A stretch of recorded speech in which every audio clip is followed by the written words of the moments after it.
Saudações, mais uma aula aqui no nosso canal Química Orgânica Avante.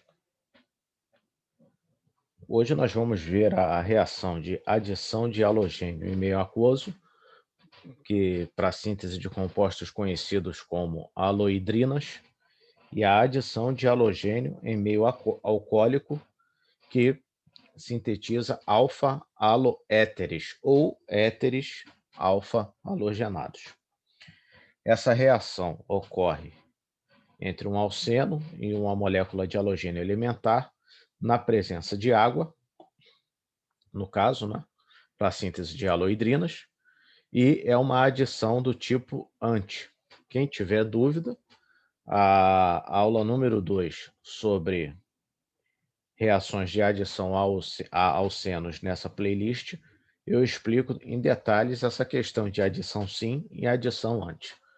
Então, a adição de halogênio em meio aquoso forma compostos conhecidos como haloidrinas por meio de uma adição do tipo anti.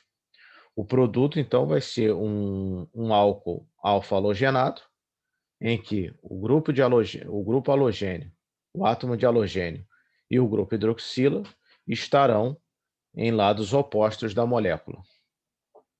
E essa reação ocorre com cloro, bromo ou iodo.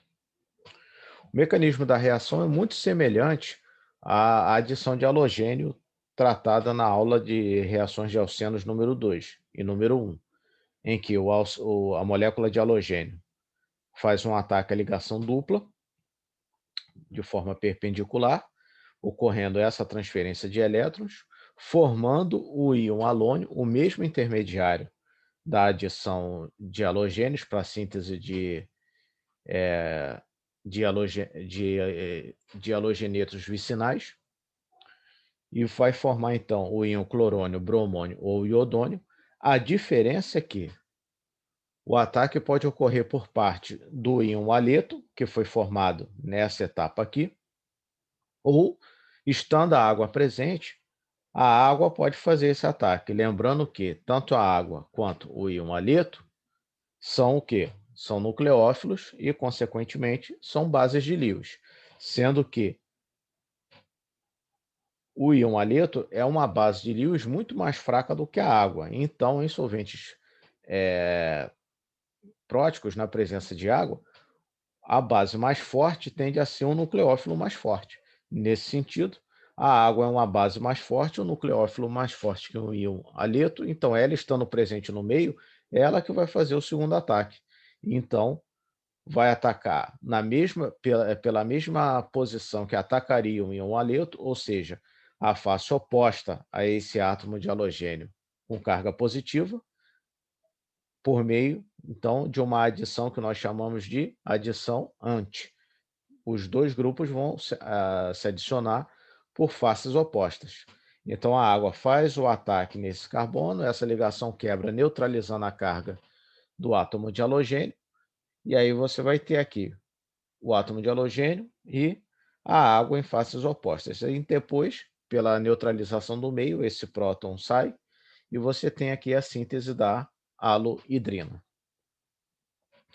Bom, em termos experimentais, isso é um cuidado que você tem que ter da seguinte forma. A adição de halogênios para favorecer a formação do dialeto deve ser conduzida em solventes hidrofóbicos, como diclorometano, cloroformo ou tetacloreto de carbono. Por quê? Observando mais uma vez o mecanismo. Como eu falei, a água é um nucleófilo muito mais forte do que o íon haleto.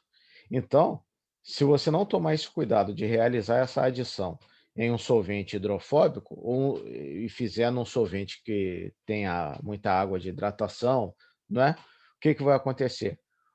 A água sendo o nucleófilo mais forte, ela vai atacar preferencialmente em relação ao íon haleto. Então, você vai ter como produto a haloidrina e não o seu dialeto vicinal.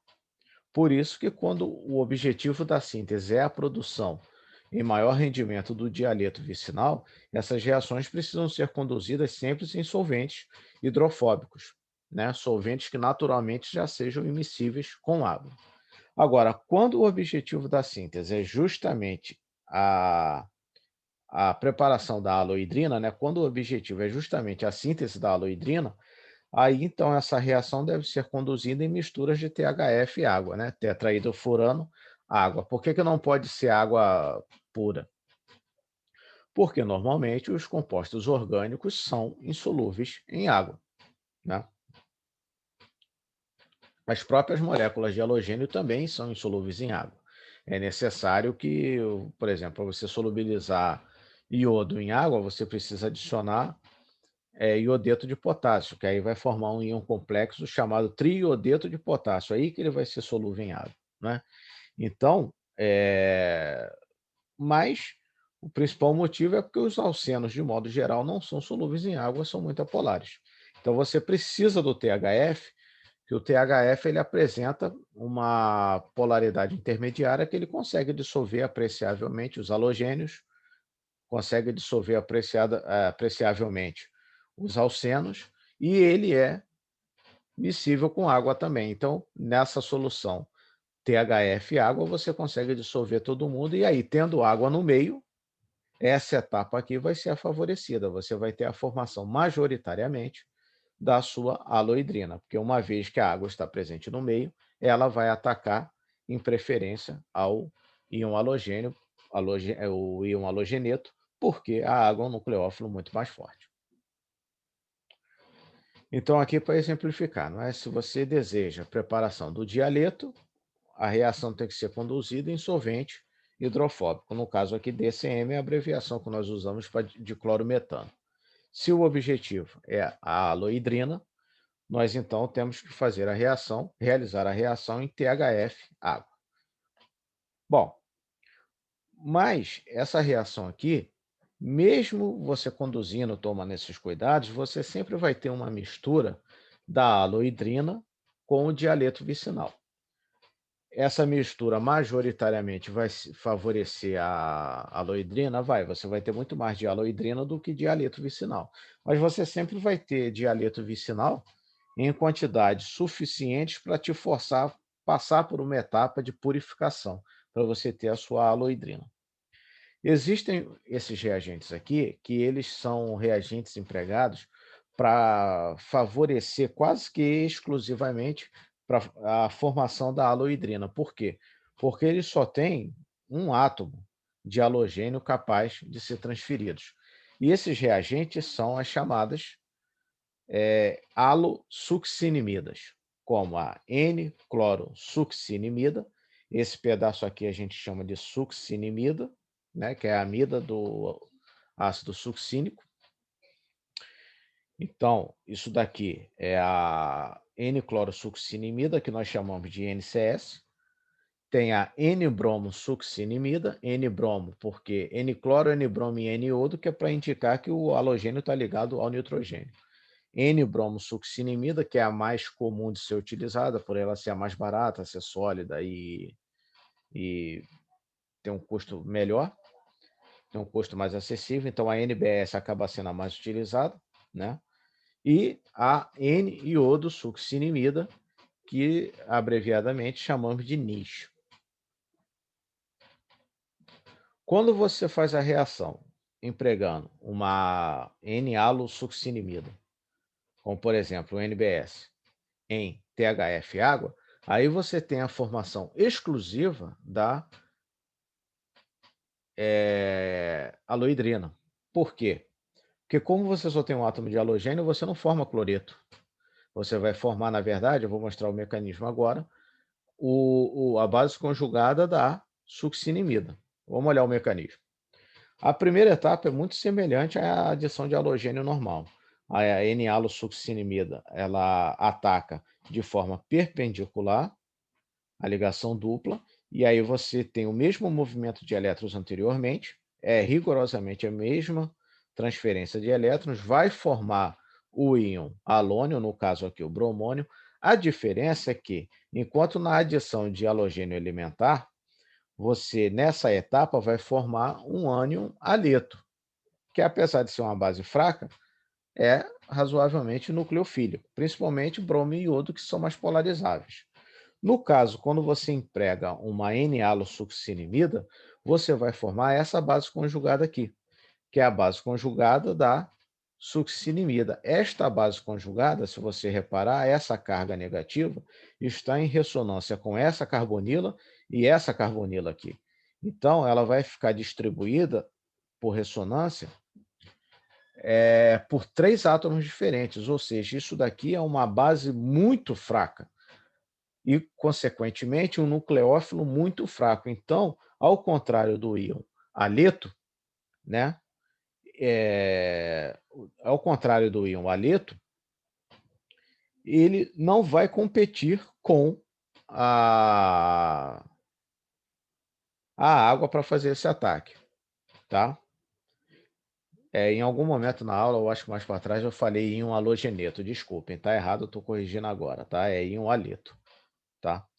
Então, como ele não forma o íon haleto, ele vai formar esse íon aqui, que é uma base conjugada e é uma base muito fraca, ele não vai competir, ele não vai atuar como nucleófilo para atacar o, o íon halônio formado aqui. Então, só a água que vai ser nucleófilo. Então, você vai formar exclusivamente a haloidrina. Depois, esse próprio oxigênio positivo é neutralizado pela própria base conjugada da succinimida, formando então a succinimida aqui.